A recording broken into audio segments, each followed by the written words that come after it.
I can't believe what's about to happen on Monday night. Commanders fans, we've got a massive problem in our secondary. Our receiving corps is shredded. And Ben Johnson is coming for revenge after that Hail Mary that broke their hearts. Do you all think we're ready for this? Because let me tell you something, tonight in prime time, we're going to see if we're legit contenders or if this was all smoke. Stay till the end because what's coming is brutal, and you need to know exactly what to expect. Last week against the Chargers, we saw something different. Joe Witt Jr. completely changed up his approach with MARSHON LATTIMORE, giving him his 10th lowest man-to-man coverage rate of his whole career. And you know what happened? Only one catch allowed for 6 yards. Just one. That's the MARSHON LATTIMORE we know, the 4-time Pro Bowler. The shutdown corner who used to strike fear in wideouts back in New Orleans. But here's what's really scary. And I need you to understand this. MARSHON is one play away from being a complete disaster. Have you all seen his season? It's been an emotional roller coaster for us as fans. One game he looks like an all-pro. Next game he's toasted for 80 yards or getting flagged for back-breaking third down penalties. There's just no middle ground with him right now. And now, here comes Ben Johnson. Let me tell you something about Ben Johnson. This dude is an offensive genius. When he was the coordinator in Detroit, the Lions had the #1 offense in the league. Pre-snap motion, trick plays, misdirections. This guy exploits weaknesses like nobody else in the NFL. The Bears have an insane record coming off their bye under him, and trust me, he's been studying every single snap Lattimore's played this year. And guess who MARSHON is going to be up against all night? Rome Odunze or DJ Moore, both are first-round picks. Moore's got hands softer than butter. And Odunze is a surgical route runner who punishes any mistake. These are not average receivers, they're elite. And both have the burners to toast MARSHON if he even hesitates for a second. Here's the core issue. Lattimore has struggled all year with speedy receivers. His change of direction isn't what it once was. When he has to flip his hips and run with real burners, he's in trouble. And both Moore and Odunze have that kind of explosive speed that's given him nightmares this season. Here's my point. If we get the inconsistent MARSHON we've seen most of this season, Ben Johnson is going to go after him ruthlessly. He'll throw motion at him, create natural rubs, force switches that leave Lattimore stranded on an island with these receivers. And in prime time, with the whole country watching, a single mistake by MARSHON could lose us this game. But here's the thing, and I believe this deep down, if Witt can copy last week's scheme, keep his man coverage down, give him more help over the top, we can neutralize this threat. The problem is, Johnson is going to force Witt into man. He'll use bunch looks, run rub routes, make us decide, do we trust MARSHON solo or do we collapse and leave their other weapons free? Here's reality. MARSHON LATTIMORE is our #1 corner. We pay him like an elite. And Monday night, against a coordinator that turned down our head coaching job to rebuild Chicago, we need him to be that shutdown guy. We can't have the inconsistent version. No bonehead penalties. No blown coverages. Remember week 2 against Green Bay when Love kept going at him? Or week 3 when he held on 3rd and long to extend a must-stop drive? Those are moments we can't repeat Monday, because the Bears are going to go after him, and if MARSHON isn't locked in, this could get ugly fast. So let me ask you, do you trust MARSHON LATTIMORE right now? I want to trust him. I need to trust him to step up when we need it most. But after this emotional roller coaster for 5 weeks, I've got my doubts. And those doubts are killing me because we all know the talent is there. That confidence boost from last week should help. Play well, allow just one catch, build some momentum. But like I've said all year, with MARSHON, it's been 1 step forward, 2 steps back. And against Ben Johnson, against Moore and Odunze, with Chicago out for revenge after that Hail Mary, we can't afford to slip up. Here's the truth. MARSHON LATTIMORE will decide if we win or lose on Monday night. If he plays like a Pro Bowler, we lock down one side and force Caleb Williams to throw into tight spots. If he plays like he has for most of this season, the Bears are going to hammer that weakness and we'll be chasing all night. It's that simple, and if that worries you, just wait till you hear what's going on with our offense. Because the receiving corps is in shambles. Terry McLaurin, Noah Brown, out. Both aren't playing Monday night against Chicago. And I need you to realize the size of this, because we're not talking average players. We're talking about our 2 most reliable guys in the passing game. Terry McLaurin, our #1 receiver, 2-time Pro Bowler. The man we just paid $87 million in a 3-year extension in August. This will be his 3rd straight game missed with a quad injury. 3 games, after all that contract drama in the summer. After finally paying him what he's worth. Now he can't be on the field, and it's not just that he's out. It's how his season's gone when he's played. 10 catches on 17 targets for 149 yards and 0 touchdowns in 3 games. 0. For a receiver we just made one of our top paid players, those numbers aren't cutting it. I know some of that's the injury, but the reality is we desperately need him and he's not there. Noah Brown hasn't played since week 2 at Green Bay. A groin injury's kept him out. And even though he's not a superstar, after hauling in 35 catches in 2024, he'd become that third reliable option every passing game needs. 3 receptions on 7 targets for 36 yards this year before going down. And now, when we need him most against the fierce Chicago defense, he's a no-go to Dotso. Who's carrying the receiving load Monday? Deebo Samuel, our new pickup from San Francisco, has become the top target with Terry out.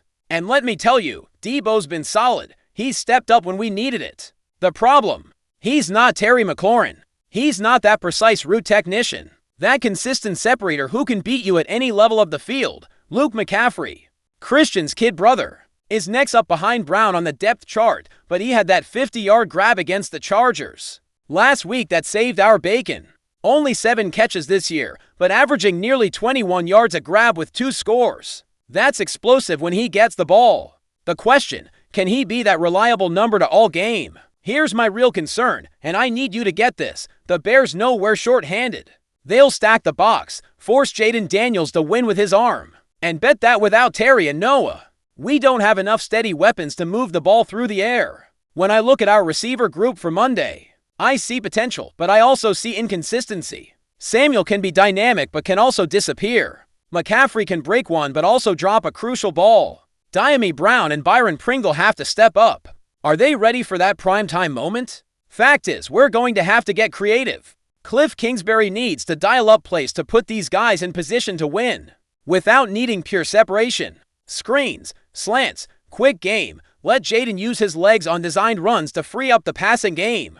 We can't expect Samuel and McCaffrey to win like Terry McLaurin because they're not Terry McLaurin. What makes this even tougher? Chicago's secondary, while not elite, is physical and aggressive. Jalen Johnson is a legit corner who can muscle up with our receivers. Kyler Gordon in the slot is quick and sticky in coverage. If we can't win our one-on-ones, drives will stall QUICK. Now let me ask you, can Jaden Daniels elevate these receivers and make them better than they are? I believe he can. He did it last year when Terry missed time. He's got that it factor, that ability to get ordinary receivers making special plays. But that's a ton of pressure on a second-year QB in primetime facing a team desperate for payback. The other piece we need is our tight end Zach Ertz. He's got to be the safety valve for Jaden. Has to win in the middle against those Chicago linebackers. Because if we can't get a steady passing attack with Ertz as the anchor, we're in serious trouble. And here's the cruel irony. Terry McLaurin missed that Hail Mary game last year too. Noah Brown was the one who caught that miracle in the end zone. Now, we're playing Chicago again, under the Monday night lights. And both are out again.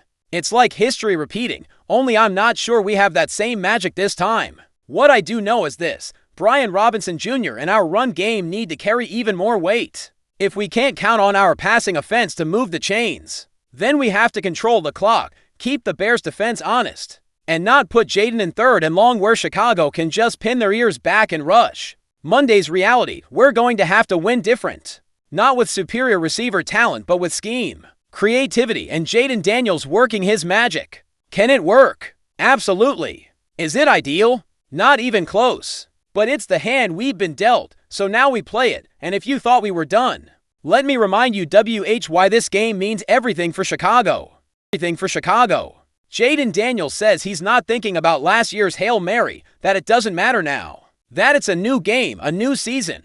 And I respect that. That's the right answer from a pro quarterback focused on the present. But let me tell you something. That's not true, not because Jaden's lying on purpose, but because it's impossible not to think about that moment. That play changed both franchises forever. It defined seasons, careers, whole destinies. Let's go back. The Bears were 4-2. They were a team on the rise with Caleb Williams looking sharp.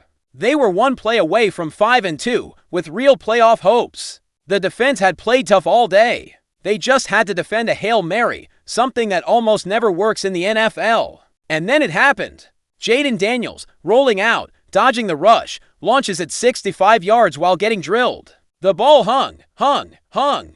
Guys leaping all over. Then Noah Brown comes out of nowhere and pulls it in the end zone. Chicago frozen quiet. Total delirium in Washington. But what happened after is what matters now. The Bears, that 4-and squad with momentum, completely collapsed. Didn't win another game until Week 18. Matt Eberflus got canned after Thanksgiving. Caleb Williams' year was called a bust. Everything they could have been vanished with that Hail Mary for us. A whole different story. That's when the new era really started. After 25 years of Dan Snyder butcher jobs, drama, shame, and losing, at last Washington fans got to hope, got to dream. That Hail Mary wasn't just a win, it was permission to believe again. And the gap between these franchises since is flat out embarrassing. We made it to the NFC title game. Jaden won Offensive Rookie of the Year. We built a winning culture. The Bears won 5 games. Fired their coach. Their QB called a disappointment. Now, a year later, here we are. Same matchup. Monday Night Football again. Only now, the roles have flipped. We're the established contenders. They're the team searching for identity under Ben Johnson, a coach we wanted, but who chose Chicago. Let me tell you, the Bears are starving for revenge. This is their Super Bowl. If they come to Washington, steal a primetime win. With Ben Johnson out coaching Dan Quinn and Cliff Kingsbury, it validates their whole offseason. It gives them life. It gives them something to build on. Caleb Williams needs this game. His second year has been rough. The Jaden comms have been brutal. He needs a signature moment, a primetime win over the QB who's haunted him for 2 years. This is his shot to flip the script, but you know what? I don't think it's happening.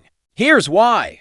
Because while the Bears are hung up on revenge, on validation, on proving something, we're focused on dominance. We don't just want to win. We want to smash them. Leave no doubt about who won this draft rivalry in 20-20-4. Jaden Daniels is on another level now compared to last year. He's got a year of NFL experience under his belt. More weapons, better grasp of Kingsbury's system, more confidence. The Jaden you'll see this Monday is an evolved version of the rookie who threw that Hail Mary. And here's what the Bears don't get. We don't need a Hail Mary this time. No miracles. We can beat them in the trenches, in execution, in coaching, every part of the game. We're the better built squad with the better staff, better QB, and top to bottom. Better organization. Ben Johnson's a brilliant play caller, but he's trying to build a whole new culture in Chicago. He's fitting together pieces that don't all work yet. He's fixing years of dysfunction.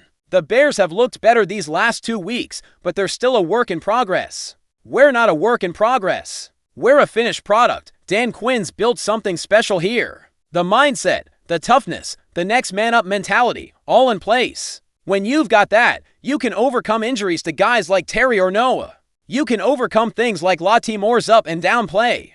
You know why Jaden says he's not thinking about the Hail Mary? Because he's miles beyond that moment. It really doesn't matter now. He already proved everything he had to.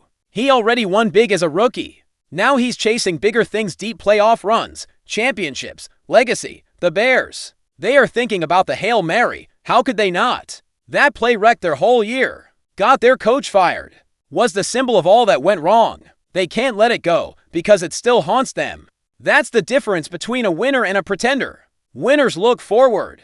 Pretenders look back. Winners make new moments. Pretenders get stuck in old ones. And Monday night, you'll see that gap on full display. So let me ask you, how much do you need this win? I'm telling you I need it bad, not just to get the W, but to set the tone. Show the Bears, Eagles, Cowboys, the whole NFC that Washington's not a fluke. Last year wasn't luck. We are a legit contender built to last. This is the perfect shot. Prime time, national audience. Against the team we're forever linked within the draft. Against the coach who turned us down.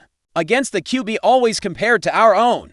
There's no better stage for a statement win if we do what I know we can do, if Lattimore locks in. If our backup receivers step up, if Jaden is Jaden, not only do we win, we dominate this game. And the Daniels versus Williams conversation is over. No more debates. No more what-ifs. Just win after win after win. Bears want revenge for the Hail Mary. I get it. But here's the thing. Revenge means you have the power to punish us. And I don't think Chicago has that power. Wanting payback and being able to get IT are two very different things. This is OU our house. Our prime time. owe you our chance to stretch this gap between the franchises so far that the comparisons just become a joke. And I, for one, cannot wait to see Jaden Daniels and this Washington defense do exactly that Monday night. So, let's run it back quick. Lattimore on a tightrope, receivers falling apart, and the Bears desperate for payback. 3 massive challenges in prime time. But let me ask you, when have these Commanders backed down when things got rough? When's Jaden Daniels ever folded when we needed him most? When's Dan Quinn's defense not stepped up? The answer is never, and Monday won't be any different. Now I gotta know, are you confident Lattimore can lock down Moore or Oduns? You think Samuel and McCaffrey can carry the passing game without Terry? Think Jaden's gonna prove again he's better than Caleb? Hit up the comments with your takes because I need to know where the nation's mind is. If you've been with this channel, if you've caught every breakdown, every hot take this season, then you already know this right here is your family. This squad of Commanders fans who bleed burgundy and gold, live and die with every snap, who never quit believing even when the lights go out. If you haven't subscribed yet, what are you waiting for? Smash that subscribe button because tomorrow we've got exclusive post-game breakdowns. We'll break down every huge play and we'll celebrate or mourn together. Just like the family we are. Hit like if you believe we're about to run the Bears off the field. Share this video with every single Commanders fan you know. Everyone needs to get ready for what's coming Monday night.